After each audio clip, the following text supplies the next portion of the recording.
ನಮಸ್ಕಾರ. ನನಗೊಂದು ಡೌಟ್. ಮನುಷ್ಯನಿಗೆ ಫ್ಯಾಟ್ ಲಾಸ್ ಮುಖ್ಯನಾ, ವೆಯ್ಟ್ ಲಾಸ್ ಮುಖ್ಯನಾ? ಇವತ್ತಿನ ಪ್ರಶ್ನೆ ಫ್ಯಾಟ್ ಲಾಸ್ ಅಥವಾ ವೆಯ್ಟ್ ಲಾಸ್. ನಾರ್ಮಲ್ ಆಗಿ ವೆಯ್ಟ್ ಲಾಸ್ಗೆ ನಾವೇನ್ ಮಾಡ್ತೀವಿ, ತುಂಬಾ ಕಡಿಮೆ ಊಟ ಮಾಡ್ತೀವಿ, ಬರೀ ಕಾರ್ಡಿಯೋ ಮಾಡ್ತೀವಿ, ನೋಡಕ್ಕೆ ಸಣ್ಣ ಕಾಣ್ತೀವಿ.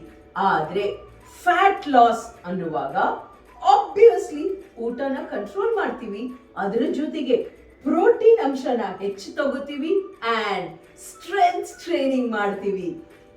ಮಸಲ್ ಕ್ವಾಲಿಟಿ ಇಂಪ್ರೂವೈಸ್ ಆದಾಗ ನಮಗೆ ಲಾಂಗ್ ಟರ್ಮ್ ವೆಯ್ಟ್ ಲಾಸ್ ಆಗತ್ತೆ.